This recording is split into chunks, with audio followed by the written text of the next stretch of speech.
Welcome back, chemistry fans. Today we are going to do Charles' Law Lab, and this involves volume and temperature.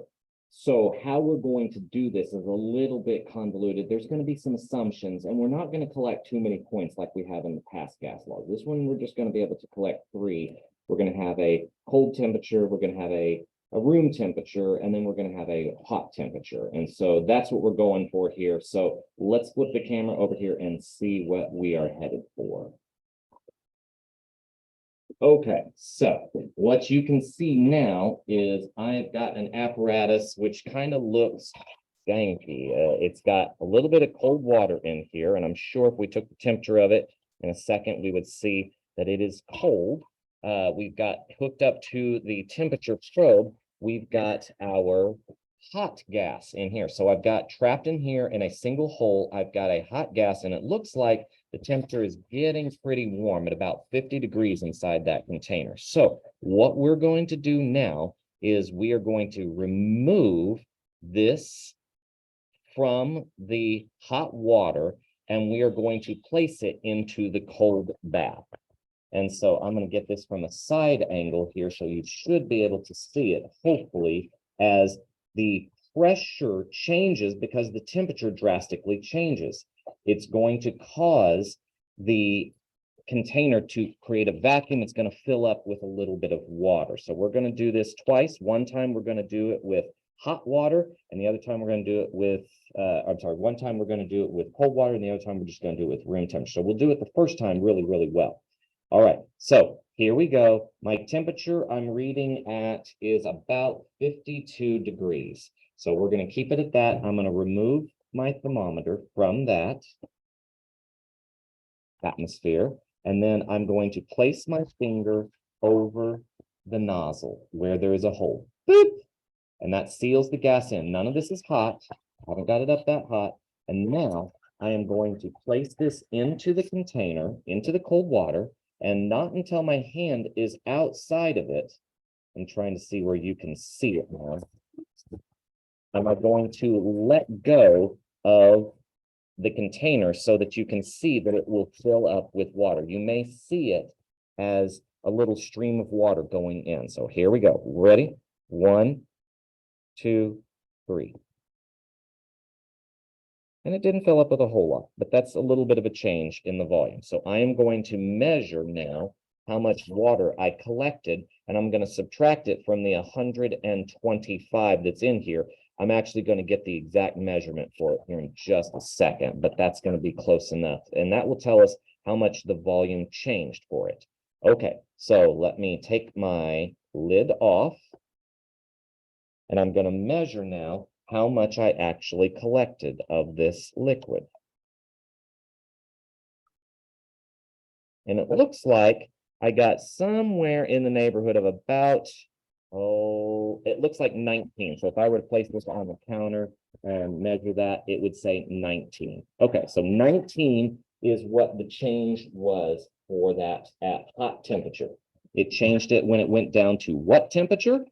So let's take the thermometer and let's stick it into this cold water and see what temperature we're getting for this. So it's in the cold water, and it says the temperature is somewhere hovering at about, it looks like it's going to settle in.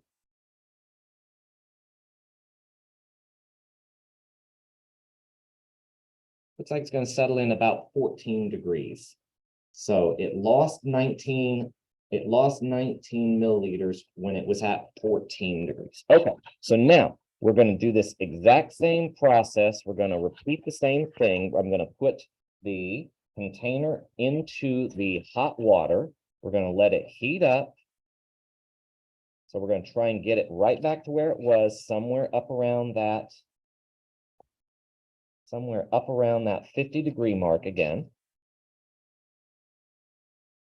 We already know its measurement the first time, so we're not too worried about what it's going to be, but we need to get it a little bit warmer than where it was. And then we're going to see if we can get it to cool down whenever we use this second bucket of water, which has a different temperature that is not as cold. So we're now just kind of monitoring the temperature to make sure it gets up into the 50s is where we want it to see it. Okay. So hang tight. I'll come right back to you and we'll resume our recording. Okay, same process as before. This time I'm getting rid of the cold water and we're moving in the warm water. I have a temperature on this warm water somewhere in the neighborhood of about 25 degrees, it says.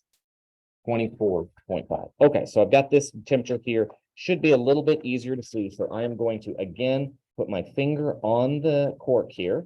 I'm going to come back over here. I'm going to place this underneath the water, and I'm going to release my finger, and hopefully I'll see a little bit of a difference here in how much water is collected.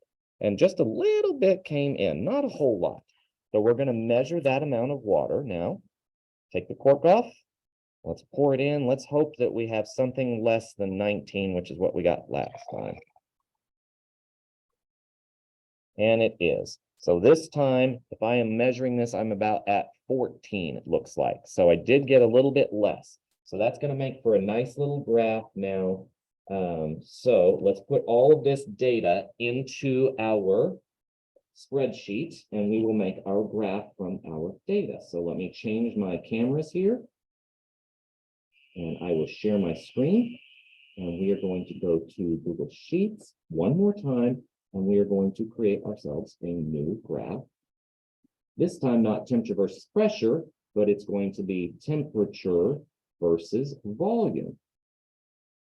And I'm only going to have 3 temperatures here. So I'm going to have 52 degrees, I'm going to have 24 degrees, and I'm going to have 14 degrees. My volume was 140. That's going to be the amount of volume of the entire flask whenever it would be essentially full. And then minus 19, so that would mean I would have 121, and I'm sorry, 121 for this one. And then for this one, I only lost 14, so that would be 126. Not a whole lot of difference, but some difference. All right, let's take these, drag these, and create ourselves a little graph, and let's see if it comes out to be a straight line, which is what we got last time. All right, again, what I want to do is click on the numbers on the left so that I can change the axis. So I want to go from on the pressure, I want to go on the volume, I want to go to 150 is fine, but the minimum is what I want to change. The minimum needs to only be about 125, I think. Maximum 150. Let's try that again. Let's try 115. There it is, nice and centered on the graph. I'm going to click on the graph itself. I'm going to add for my points. I'm going to actually add some points in there so we can see what my data looks like. And this is everything that I want from you for this activity. Thank you so much for your time. And I hope that you understand some of the gas laws a little bit better, especially today's Charles law. Thank you. Talk to you soon. Bye.